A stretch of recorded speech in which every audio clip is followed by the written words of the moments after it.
한국에서 잠시라도 살아본 외국인들이라면 모두 입을 모아 말하는 게 한 가지 있습니다. 바로 한국이 세계에서 가장 살기 좋은 나라라는 것입니다. 실제로 2022년 세계에서 가장 살기 좋은 나라라는 주제의 보고서에서 한국은 22위에 뽑히기도 했죠. 하지만 날 때부터 여기서 살아온 우리로서는 한국이 고쳐야 할 점이 한두 가지가 아닙니다. 특히 해외의 강력한 법들이나 인프라들을 보면 국내에 도입하고 싶은 것들이 많죠. 그래서 오늘은 국내 도입이 시급한 해외 제도들에 대해 알아보겠습니다. 우리나라 교도소는 재소자들의 마음을 편하게 해주기로 유명한데요. 생활이 어려운 이들은 오히려 교도소에 들어가기 위해 일부러 죄를 지을 정도입니다. 맛없기로 유명한 콩밥은 옛말이 된 지 오래고 아무리 강력범죄를 저질렀더라도 돈가스나 소시지 볶음 등 황제의 식단을 제공받습니다.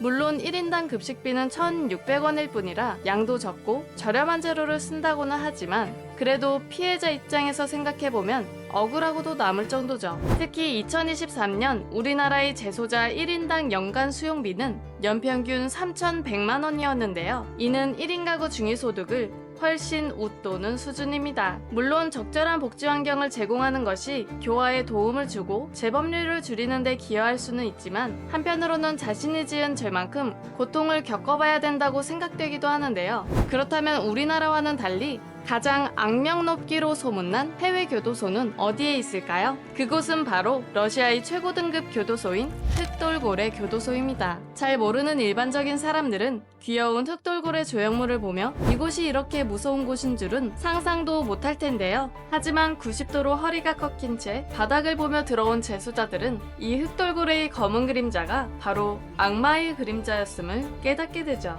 한번 들어가면 죽어서도 나올 수 없는 이 교도소는 가석방 없는 무기징역을 받은 죄수들이 들어오는데요. 러시아는 사실상 사형 폐지국이라 흉악범들을 이렇게 따로 모아두고 있습니다. 그만큼 이곳은 범죄 정도가 잔악하고 교화가 절대 불가능한 인간 말종들이 들어오는데요. 때문에 이 교도소만은 유일하게 인권 교육조차 시켜주지 않으며 교도관들 또한 재소자들을 절대 사람 취급해주지 않습니다. 이곳의 깜빵은 대부분 2인실로 2층 침대와 변기 외에는 아무것도 없는데요.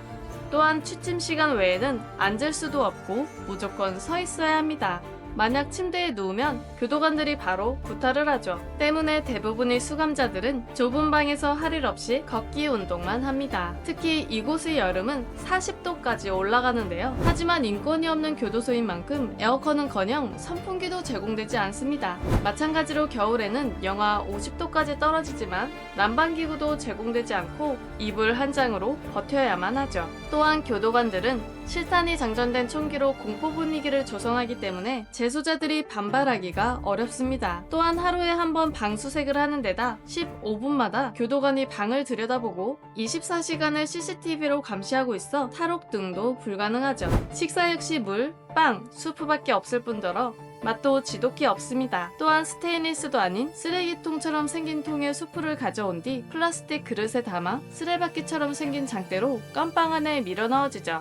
이처럼 이곳에서의 삶은 그 어떠한 낙도 허용되지 않습니다. 우리나라도 2023년 8월 묻지마 범죄가 잇따르자 흉악범 전담교도소 운영을 추진하려고 했던 적이 있는데요. 그 이후로는 아쉽게도 별다른 진행 소식이 들려오지 않고 있습니다. 우리나라는 과거 태형을 집행하기도 했지만 1919년에 발생한 3.1운동이 계기가 되어 1920년에 폐지되었는데요. 조선에서 폐지되지 못한 태형이 일제에 의해 악용되어 조선인들에게만 무자비한 매질이 가해졌기 때문입니다. 과거 대영제국 등 식민지를 둔 많은 나라들은 태형을 집행하는 경우가 많았지만 근대에 들어와서는 많은 국가에서 비인간적이라는 이유로 이를 폐지했는데요. 하지만 현재까지도 태형을 집행하는 나라가 28개국이나 됩니다. 태형을 집행하는 나라는 대부분 이슬람이 종교율법인 샤리아를 따르는 국가들이지만 특이하게도 그 중에 싱가포르도 포함되어 있습니다. 싱가포르의 태형은 영국 식민지 시절에 도입되었지만 사라지지 않고 현대까지 자리를 잡았는데요. 최근에는 한 일본인 남성이 싱가포르에서 죄를 저질러 일본인으로서는 최초로 징역 17년과 태형 20대를 선고받아 전 세계적으로 더욱 주목받게 되었습니다. 해당 일본인의 죄는 태형 100대로도 모자랄 정도인데요. 그래도 그나마 다행인 건 싱가포르의 태형은 그 강도가 매우 강력해 단 한 대만 맞아도 기절할 정도라는 것입니다. 회초리의 길이는 1.2m, 두께 1.27cm 사이즈로 생각보다 얇긴 하지만 무술 유단자가 최대 시속 160km까지 달려온 뒤 도움닫기를 하며 내리치기 때문에 그 고통이 전기 충격의 몇 배나 되죠. 게다가 집행관 3명이 교대로 내려치기 때문에 한 대 한 대 풀 스윙으로 내려칩니다. 최근에는 태연기기를 도입하기도 했지만 그래도 아픈 건 마찬가지입니다. 수영자는 보통 두세 대만 맞아도 기절해서 병원에 입원하는 경우가 많다고 하는데요. 그렇다고 하더라도 절대 봐주는 국가가 아닙니다.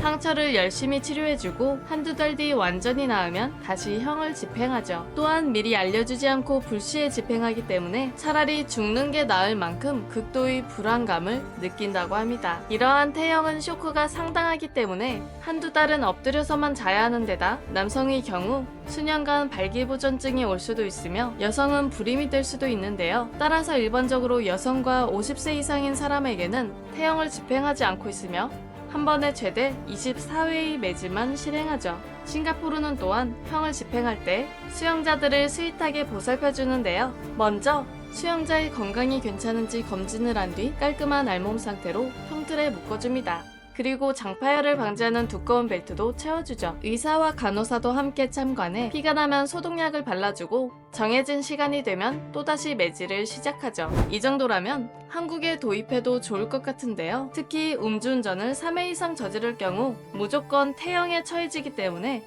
더욱 경각심을 불러일으킬 것 같습니다.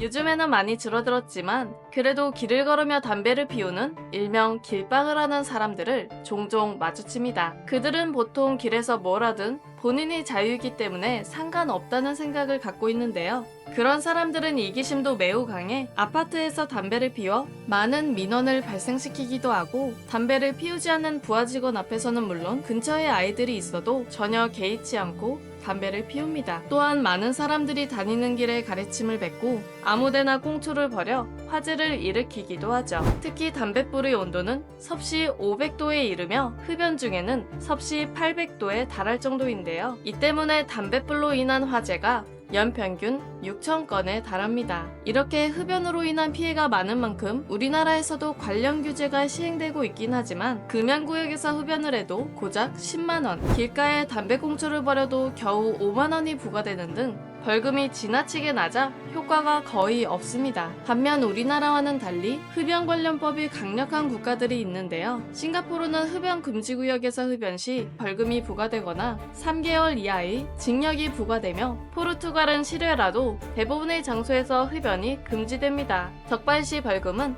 하나로 약 20만원을 부과하죠. 태국 정부는 전자담배도 강력히 규제하고 있는데요. 2014년에 전자담배 수입과 판매, 사용 등을 전면 금지했고 이를 어길 시 하나로 최대 1,800만원가량의 벌금이 부과됩니다. 최근에는 뉴질랜드와 영국에서 담배를 금지하는 법안이 제안되기도 했는데요. 하지만 정권 교체와 세수 부족을 이유로 담배금지법은 통과되지 못했습니다. 실제로 담배로 인해 거둬들이는 세수는 국민의 건강 증진을 위한다는 명목하에 가격을 올려도 어차피 중독성이 있어 쉽게 끊지 못하기 때문에 더 많이 거둘 수 있죠. 그래서 세수 부족이 예상되면 정부는 가장 만만한 담배 소비세를 올리려고 하고 흡연자들은 또 그들에 대한 정책은 없다며 불평하는 형국입니다. 하지만 비록 정당한 세금을 내고 피우는 담배일지라도 타인이 권리를 침해하고 건강을 해치는 행동은 삼가야 하지 않을까요?